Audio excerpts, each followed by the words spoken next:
Então tá, pessoal.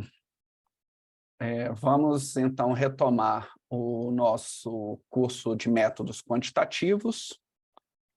Vamos falar nessa aula de hoje continuar, falando sobre teste de hipóteses, mais especificamente sobre dois testes, Q² e teste F, que é relacionado com análise de variâncias, tá? E a gente está sempre colocando esses tópicos a partir de recursos computacionais. Então, a gente apresenta um pouco da teoria aqui e depois segue para a prática, com os cadernos de Python. Nosso roteiro, a gente começou lá atrás com as medidas descritivas dos nossos conjuntos de dados, passamos para o cálculo de probabilidades, para chegar aqui, que é a parte da estatística inferencial, que tem como objetivo testar afirmações sobre populações ou fazer estimativas sobre essas medidas da estatística descritiva para uma população a partir de uma amostra. No caso aqui, a gente revisar, o teste de hipóteses, ele vai estar falando, a gente vai estar percorrendo um conjunto de dados que é o quê? Primeiramente, formular as hipóteses, e a gente tem as hipóteses nula e alternativa. Depois, a gente arbitra o nível de significância, e isso aí, em geral, ele vai ser 5%, é aquele alfa, se não houver uma especificação em contrário. Então, a gente calcula o valor P, que é a probabilidade de um cenário tão estranho quanto o analisado na amostra acontecer a partir da hipótese nula. Para isso, a gente assume algumas suposições sobre a distribuição da população. E, por fim, a gente compara essa probabilidade, que é o valor P, com o nível de significância, que é o valor alfa. A gente ainda viu, alternativamente, que a gente poderia fazer isso de forma gráfica. A gente calcula a estatística teste, que acontece aqui, nesse terceiro passo, e compara a posição dessa estatística teste com o intervalo de confiança. E o intervalo de confiança ele vem dos valores tabelados a partir da definição desse alfa, que tem estreita relação com o nível de confiança. Então, meu intervalo de confiança é tudo aquilo que vai estar dentro, por exemplo, dos 95% de intervalo da minha distribuição. E se o meu alfa for de 5%, quer dizer que 5% estão fora disso aí. Tá? E sempre que a gente for aplicar os testes, a gente vai verificar as suposições básicas dos testes. Então, ele admite o quê? População normal, variâncias iguais, o que é que a gente tem que admitir para fazer aquele teste. Bom? A gente viu também que, para formular as hipóteses, a gente tem que pensar em termos de igualdade, que seria a hipótese nula, ou em termos de diferenças, que seria a hipótese alternativa. Então, eu vou, a partir daí, pensar em tipos de erro. Então, o meu teste vai ser o quê? Para que eu possa rejeitar a hipótese nula. Então, vamos lembrar aqui o que a gente fez na aula anterior, que foi o teste T, que era com o objetivo de verificar, por exemplo, comparar duas médias, de duas populações diferentes. Então, a minha hipótese nula seria de que as duas amostras têm médias iguais. E a hipótese alternativa seria de que essas hipóteses têm, de que esses grupos têm médias diferentes. E aí o meu teste vai ajudar a decidir se a hipótese nula ela vai ser rejeitada ou não. Meu objetivo, no final das contas, é rejeitar a hipótese nula, né? Porque eu quero, entre aspas, aí, identificar que tenha a diferença entre as médias, né? Que, por exemplo, um tratamento que eu faça num dos grupos produza um efeito devido a esse tratamento que altere a média, para mais ou para menos. Então, o erro que a gente está mais preocupado é o erro tipo 1, que é de rejeitar a hipótese nula, quando, na verdade, essa é verdadeira. Porque, neste caso, a gente vai estar admitindo que as médias não são iguais, portanto, que o meu tratamento surte algum efeito naquela população, sendo que, de fato, ele não surtiria efeito, né? Então, o erro tipo 1, que é o erro mais grave, que aí a gente controla com a probabilidade alfa, né? O outro erro, que é o tipo 2, é o contrário disso, né? Que é admitir a hipótese alternativa quando, na verdade, ela não é a verdadeira, tá? Mas aí a gente está menos preocupado com esse tipo de erro, bom? Então, esse é o resumo da aula passada, tá? Os conceitos fundamentais de aplicação dos testes de hipóteses são esses. O que acontece?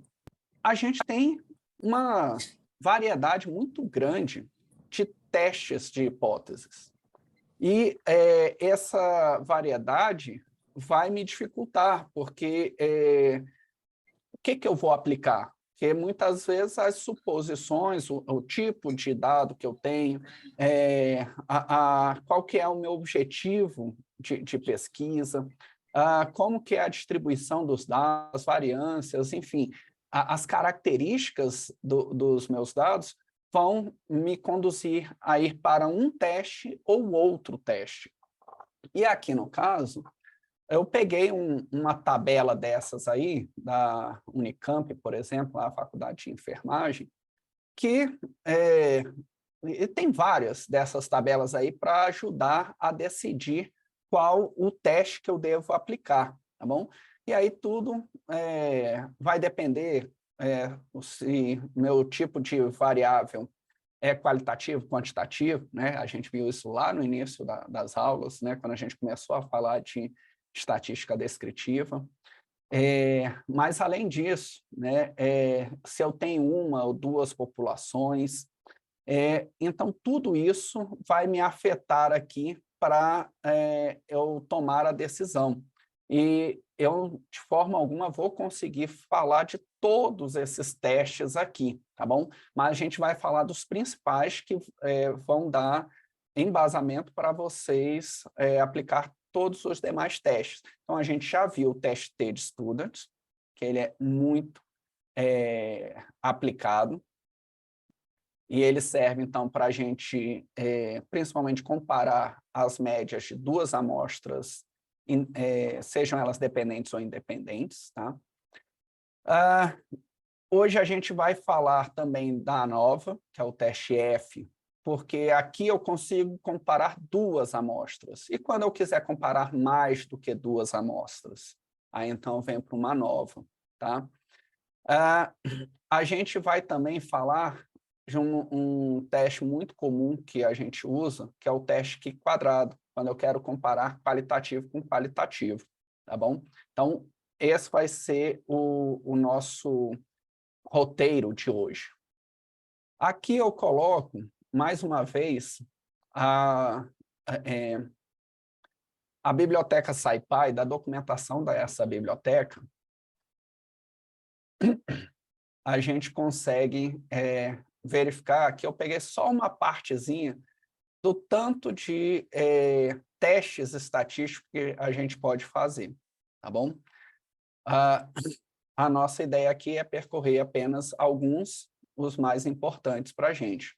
E vejam que a gente tem testes também para testar a distribuição de dados, né? A gente não está, né, quando faz a aplicação aqui no Python dos testes, a gente não está fazendo teste da distribuição, da normalidade da distribuição, e nem da homocedasticidade das distribuições, né? Ou seja, variâncias iguais. Então, mas tem os testes para fazer isso, tá bom?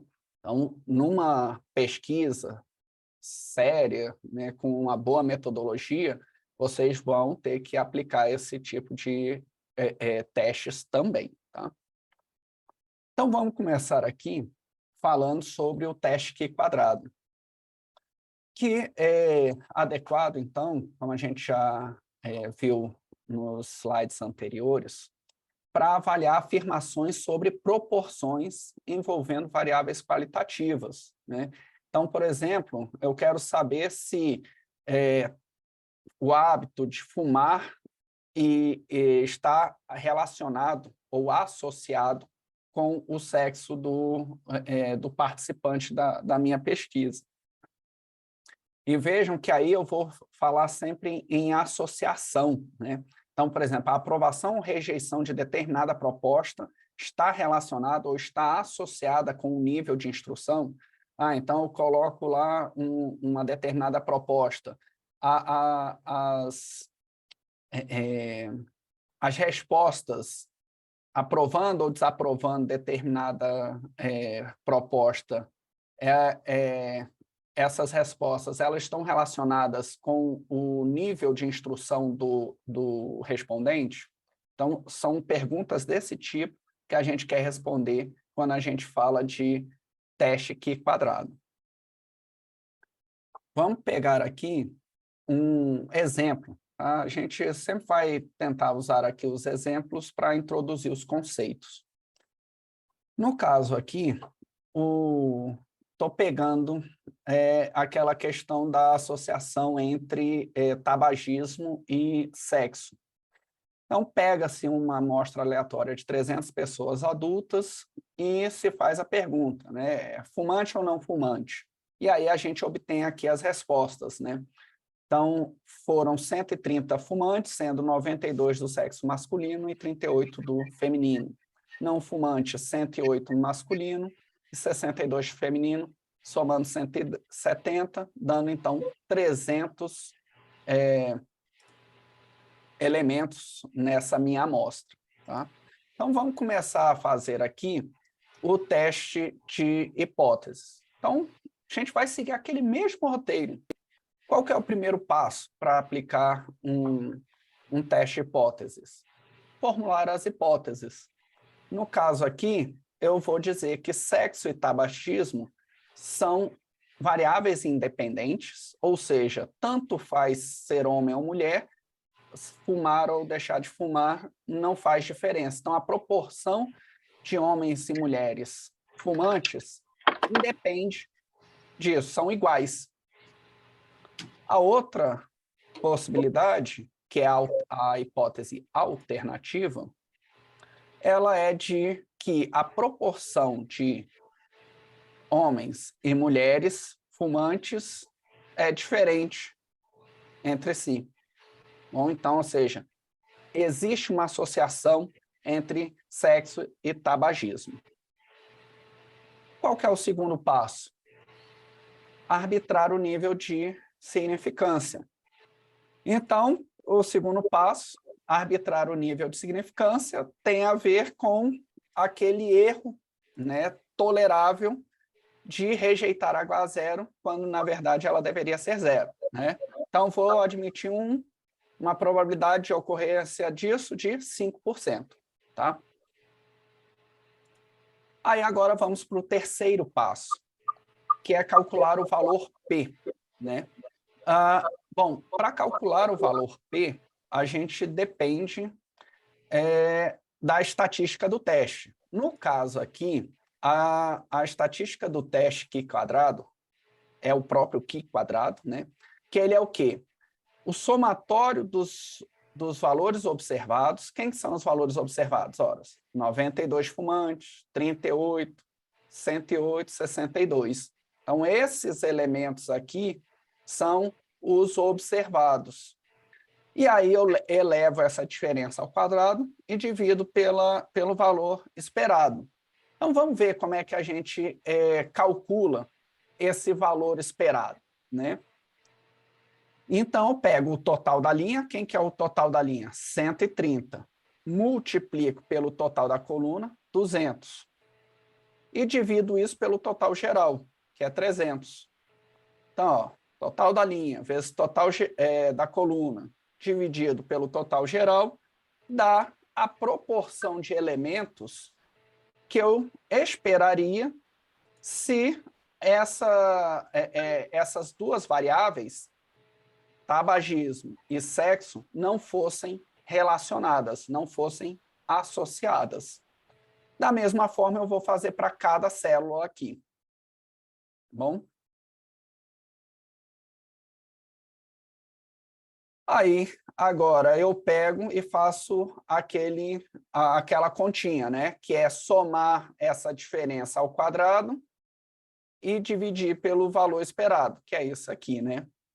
Então, 0,328 dessa célula aqui, 0,656 dessa outra célula, e assim vai, até que eu ache um Q quadrado de 1,74. Ora, este é o valor estatístico do teste. Desculpa, é o valor da estatística do teste. Agora eu tenho que comparar, né? 1,74 é um número absoluto. Ele é grande ou é pequeno, né? Então, vou olhar uma tabela para ver se esse valor aqui ele está grande ou não, né? Sempre pensando no meu nível de significância. No caso aqui, alfa igual a 5%. Bom, essa tabela aqui quadrado, ela vai depender, assim como a tabela T-Students, dos graus de liberdade. No caso aqui, a gente vai calcular os graus de liberdade como linhas, né? Essa minha tabela aqui, ó, ela tem quantas linhas? 2, né? E quantas colunas? 2 também, tá? Então, os graus de liberdade dessa minha matriz 2 por 2 é 1, né? 2 menos 1 dá 1, que multiplica 2 menos 1, 1. 1 vezes 1, 1. Então, eu vou consultar uma tabela de distribuição Q quadrado e vou, então, verificar onde que está esse meu Q quadrado aqui, tá? Vejam aqui que nessa tabela que eu tenho o valor de 0,25 e de 0,10, né? Então, olha só, o meu Q quadrado aqui, ó, ele está entre 0,25 e 0,10. Não foi 1,74? Horas. Então, ele está entre 10% e 25%. Ok? Olha aqui, ó, o valor de 5% está aqui, ó, seria 3,84. 3,84, ele está aqui, ó, 1,74. Tá bom? Ou seja, ele está onde? Essa área sombreada, o que é maior do que 3,84, é a área de rejeição da hipótese nula. Aqui está uma área de não rejeição. Então, olha aqui. Como P maior que alfa, a gente conclui pela não rejeição da hipótese nula. Ou seja, sexo e tabagismo são variáveis independentes. Uma não está associada com a outra. Tá certo? Essa é a lógica do teste Q quadrado. Tá bom? vamos lá para algumas observações sobre o teste Q quadrado. Então, um valor pequeno de Q quadrado, e aí o que é pequeno?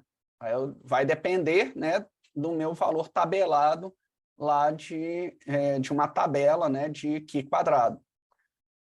Então, quando esse valor é pequeno, as variáveis são independentes, ou seja, não há evidência para rejeitar a hipótese nula.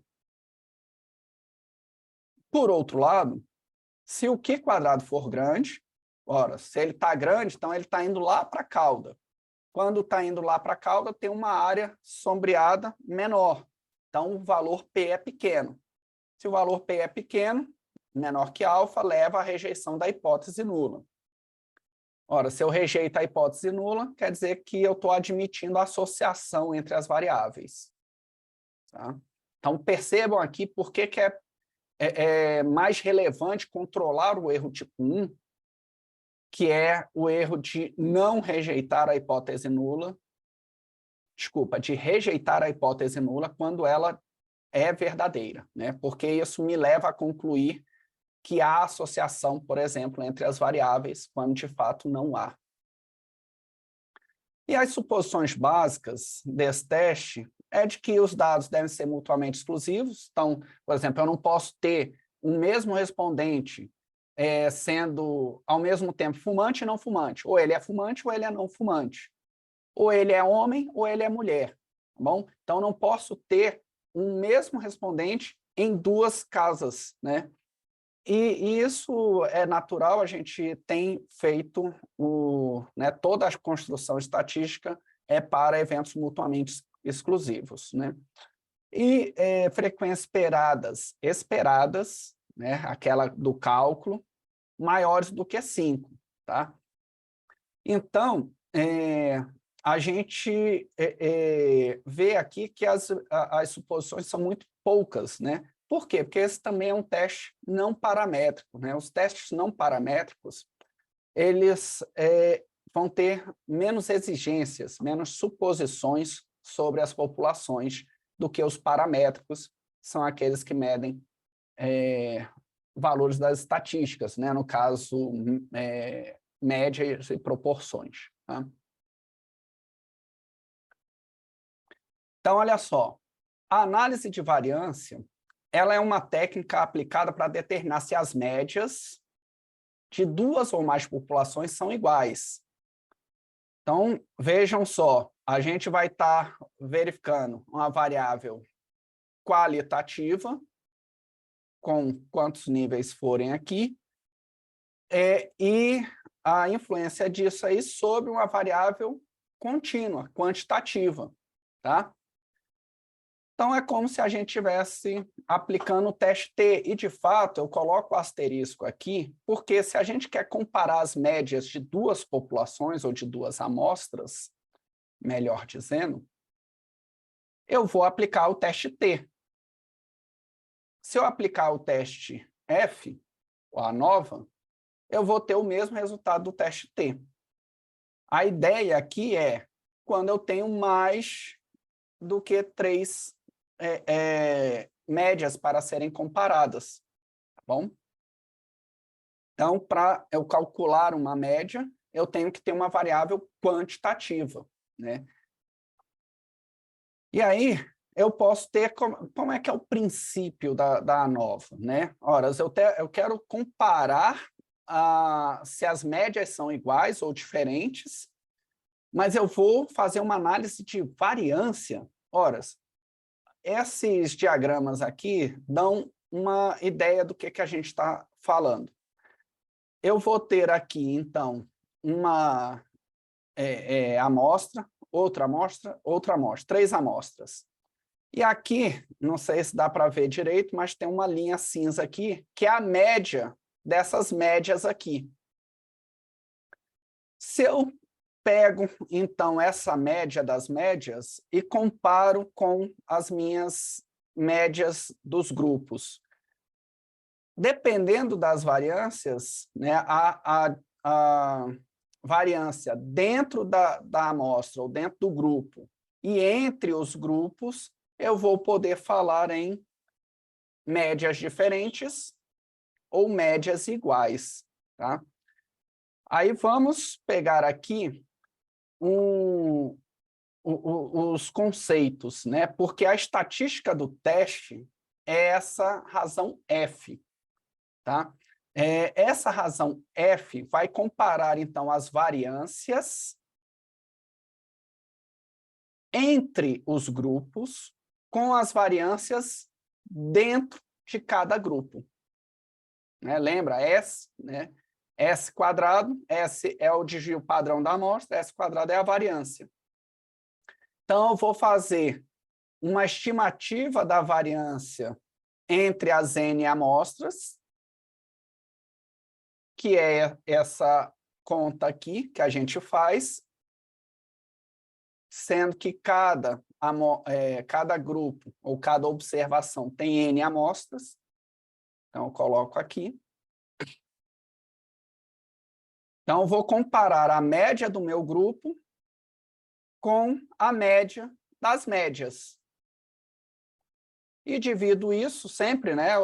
Quando eu vou calcular a variância de uma amostra, eu divido por N-1, né? Então, no caso aqui, eu estou dividindo por K-1, que já me dá um indicativo de que isso aqui é o grau de liberdade dessas variâncias entre as amostras, ou entre os grupos.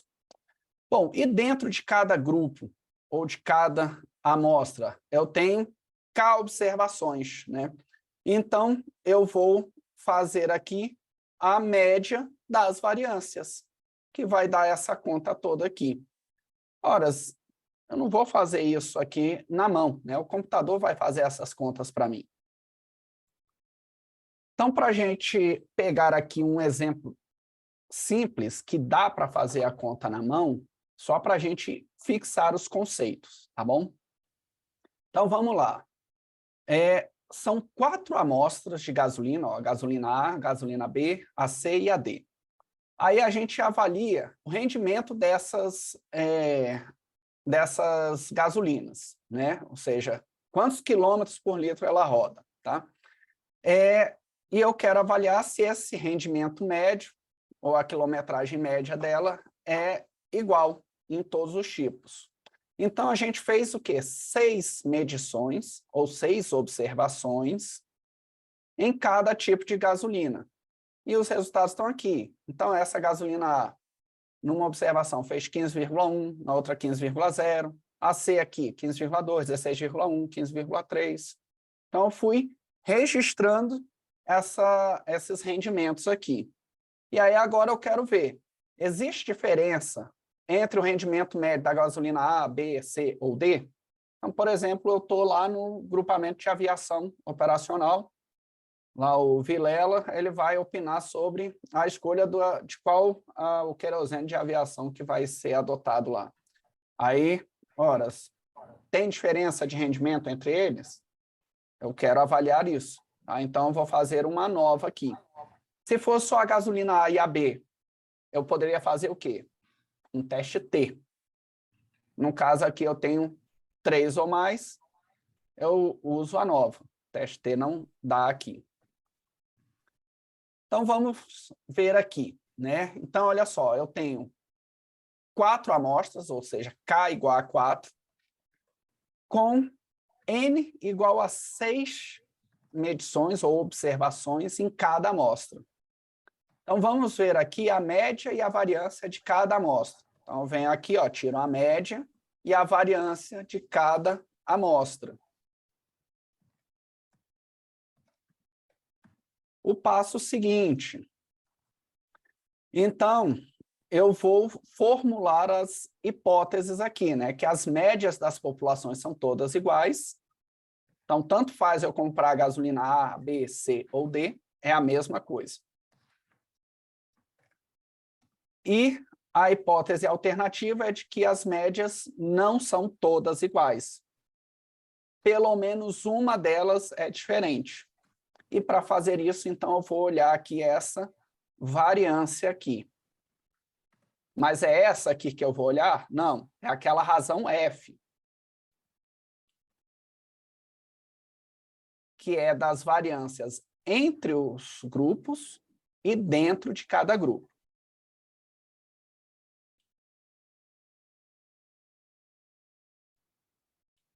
Então, vamos pegar aqui, calcular primeiro a variância dentro, né? Então, dentro é o quê?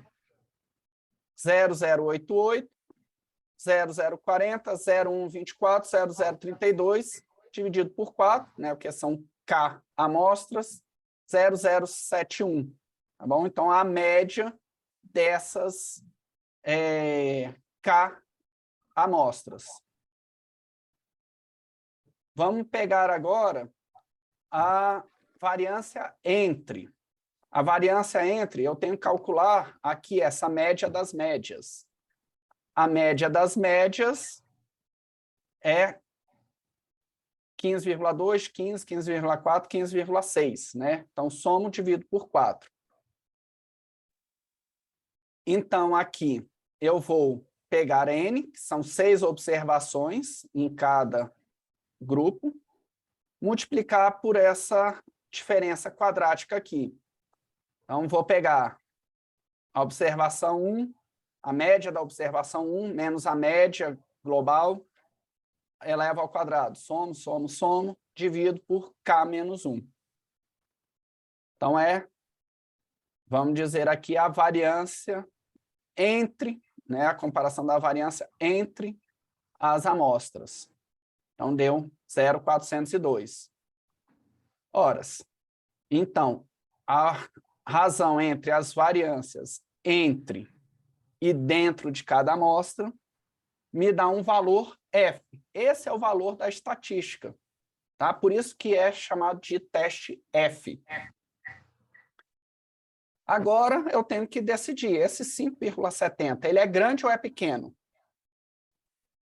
Então, eu vou agora olhar uma tabela F, né? Da distribuição F.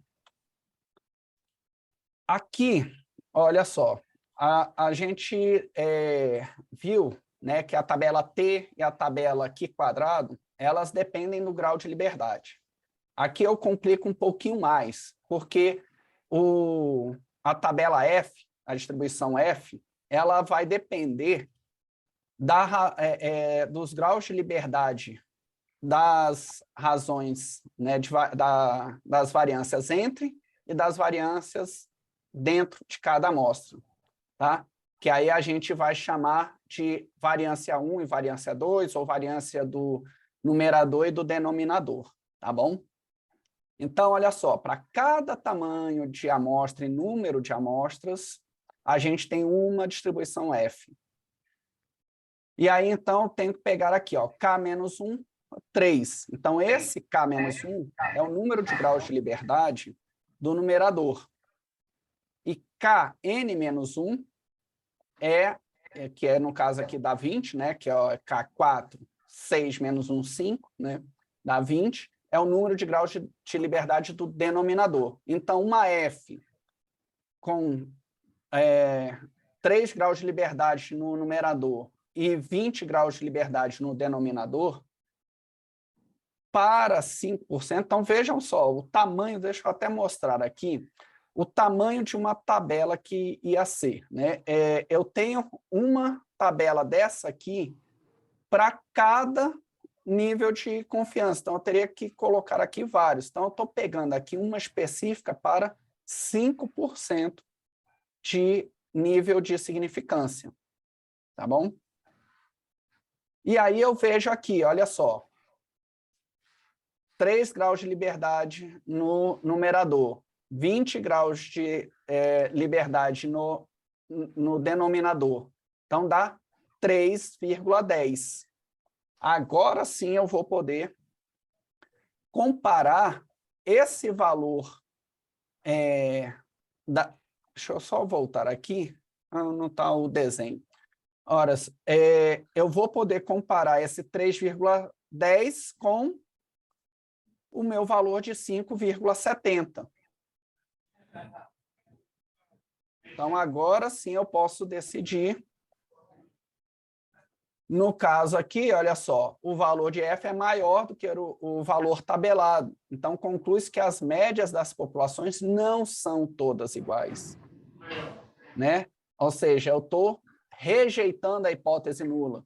O valor tabelado está aqui, 3,10, e o meu valor calculado da razão entre as variâncias deu 5,70. Está à direita, né? Então está naquela região crítica, que é onde eu rejeito a hipótese nula. Ora, se eu rejeito a hipótese nula, eu estou, então, admitindo que essas médias populacionais, elas não são iguais. Tá bom? Deixo já aqui uma pergunta que eu vou responder daqui a alguns slides. Se elas não são todas iguais, qual que é a diferente? Ou quais são as gasolinas diferentes? O teste, a nova, teste F, ele não me responde isso.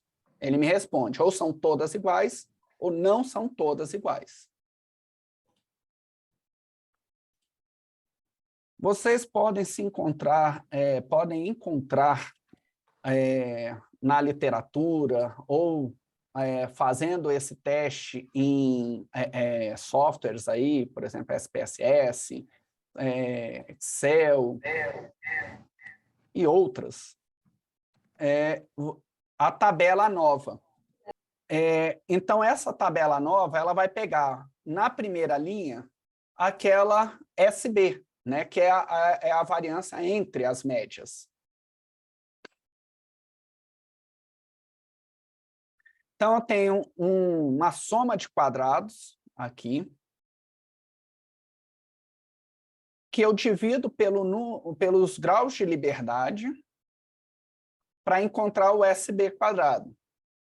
Da mesma forma aqui, eu faço para a SW2, que é a soma dos quadrados dividido pelo Kn-1, que é o número de graus de liberdade. Aqueles graus de liberdade do numerador e do denominador, que eu vou usar para consultar a tabela e achar a razão F, ou a estatística do teste. Algumas tabelas à nova terminam aqui. Outras vão ainda dar o valor P, tá bom? E aqui, nessas duas primeiras colunas, eles ainda somam isso aqui para dizer qual é a soma dos quadrados e qual é a soma dos graus de liberdade, tá?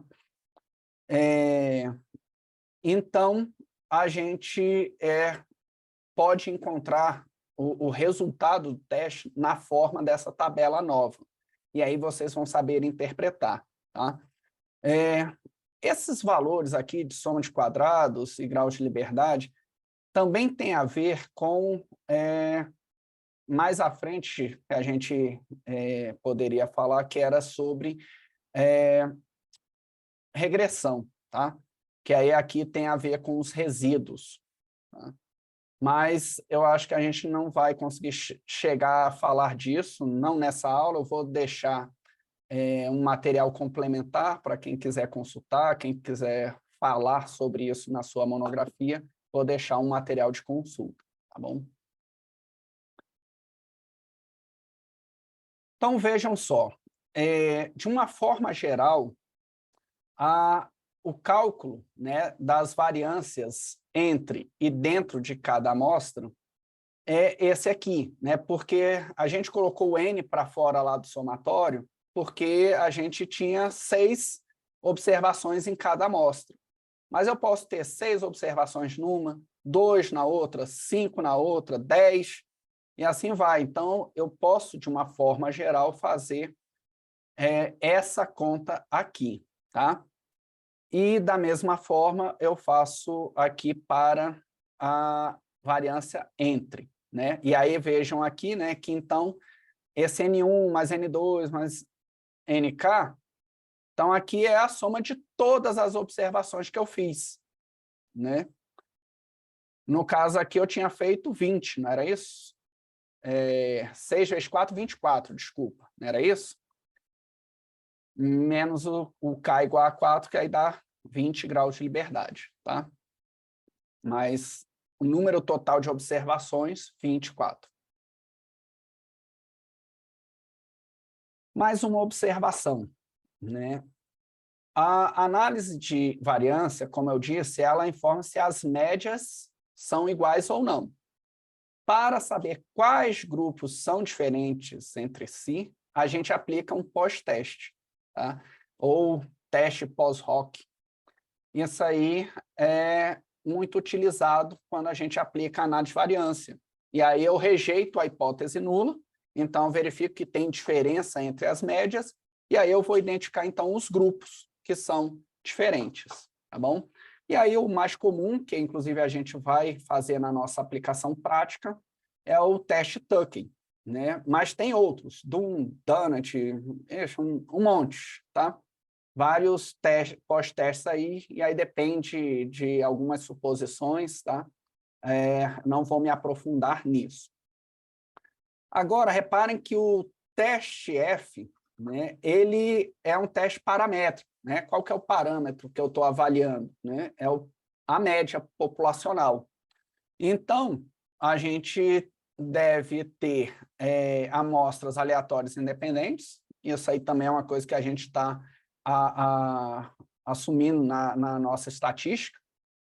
As amostras devem ser extraídas de populações normais, então esse aqui é um fator importante, né? A normalidade dos dados, e a gente tem aquele teorema central do limite para a gente aliviar essa suposição com amostras grandes, acima de 30, e populações com variâncias iguais, né? E aí a gente também tem uma liberdade para essas variâncias, qual é o grau de semelhança entre essas variâncias, né? Então, tem uma razão entre elas.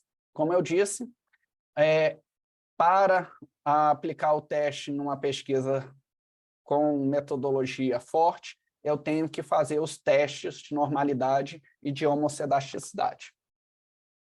Sem maiores dúvidas, ok? Vamos para a prática, tá?